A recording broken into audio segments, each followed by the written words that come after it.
The Denver Broncos are in control of their own destiny. They need little help to make the postseason, and will need a win out or lose just one game for the chance to make the playoffs for the first time since 2015.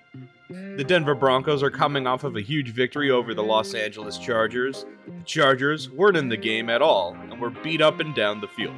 The Broncos ended up playing against Easton Stick and not Justin Herbert, who left the game early with a finger injury and who is now out for the rest of the year. Dirty Denver was dominant on defense and started the game with stopping the Chargers in the red zone on a 4th and 3. The Broncos would achieve the great task of sacking Justin Herbert 5 times and Easton Stick once. The Broncos forced 2 turnovers, and the secondary was looking great all game. Denver didn't allow a single 3rd down out of 11 attempts and allowed just 1 4th down conversion out of 5. It was a masterclass crafted by Vance Joseph. He has more than proven himself to the team, and I hope he is here to stay for years. The offense didn't really come alive until the second half. Surprise, surprise.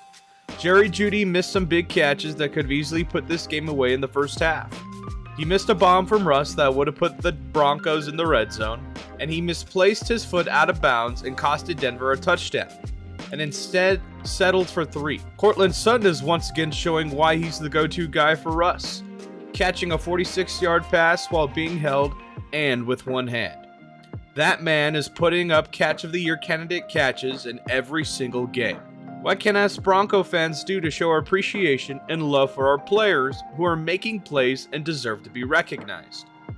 Well, vote them into the Pro Bowl, of course. If you go into Google and type Pro Bowl voting and click on the top link, it'll take you to a roster of players who you can vote in. You can make your search for Broncos players very easily by selecting the filter by team. Of course, you choose the Broncos and then select who you want in. You can select more than just Broncos players if you want, but why would you want to do that? This turnaround has been nothing short of amazing, and these players deserve to be with the rest of the NFL's elite. Broncos are now 7-6 and are in a conference-wide tie for the wildcard spot. Not only do the Broncos have a chance of making it to the playoffs, but they also have an opportunity to win the division. The Chiefs have lost 2 straight, and the Broncos are only 1 game back for the lead in the AFC West. Knowing what we know now, it sure makes the losses to the Texans, Raiders, and Commanders sting even more. I think even if KC does lose 1 more game, I think they still win the tiebreaker due to the better divisional record. But the Chiefs still have to play the Raiders and Chargers, just like us. This season has been one of the more interesting ones to watch and follow in years.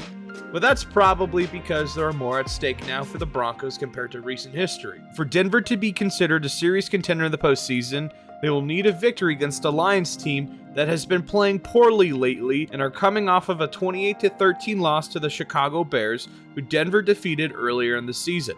What are the things that the Broncos should look out for? What are the chances of victory? Will the offense have a breakout game? We will find all that out and more as we look into Week 15's Saturday Night Football matchup. The Detroit Lions are in the makings of a late-season collapse. The Lions, when their run game isn't working, like all teams, become one-dimensional. Sometimes that can work, and teams are able to scratch out a win. But the Lions team isn't built like that. The result of Jared Goff putting the game on his shoulders is something that is left to be desired. Jared Goff in the pocket is a rooted tree.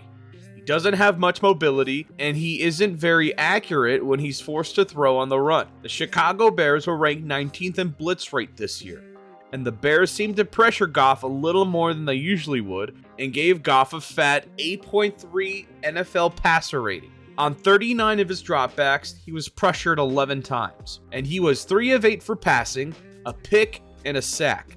Denver has gotten to the quarterback 17 times in the last 4 games. And if Goff stands any chance against a secondary that loves to get turnovers and a defense that loves physical football, the Lions will need their run game to work out for them. Denver, who were ranked 32nd at one point in run defense, has cleaned their act together and in the last 3 games are the 7th best team in stopping the run. Detroit's passing game has been as good as Denver's. Detroit is averaging about 140 yards per game on the ground, and how well they run the ball will determine the outcome of this game. The Broncos defense needs to keep a tight leash on Jamari Gibbs and David Montgomery, both who are approaching 1,000 yards on the ground. The Lions have two great backs and will look for every way to use them. To keep this game mostly on the ground, the Broncos will need to shut down Amon-Ra St. Brown. St. Brown reminds me a lot of Keenan Allen when he was younger. And Surtain or McMillan will have the tools to keep St. Brown's contribution to a minimum. Amon-Ra has over 1,000 yards receiving and has only 6 touchdowns.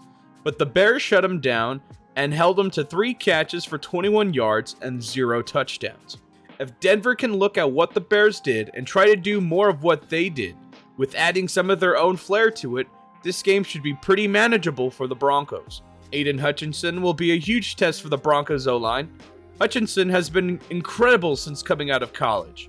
He's a game changer, and if not controlled, things can go out of hand pretty quickly for the Broncos. He has just 6.5 sacks this year, but his ability to get to the quarterback quickly and disrupt plays has been why he's quickly being considered one of the best ends in football. Everything about this game has the makings to be a great one. This will be Denver's final big test, and if they win on Saturday, then everything else will fall into place. If the Broncos win, they'll have a 71% chance to make the playoffs. The Steelers and Colts play each other, who are in the playoff race. The Texans play the Titans, and the Titans are coming off of a tough win against the Dolphins. If the Broncos keep playing like they have, this game will end in a Broncos victory 24-21. Also, please don't forget to vote Broncos players into the Pro Bowl. I will have the link to the Pro Bowl in the description down below. It's fast and easy. Thank you guys for watching. Go Broncos!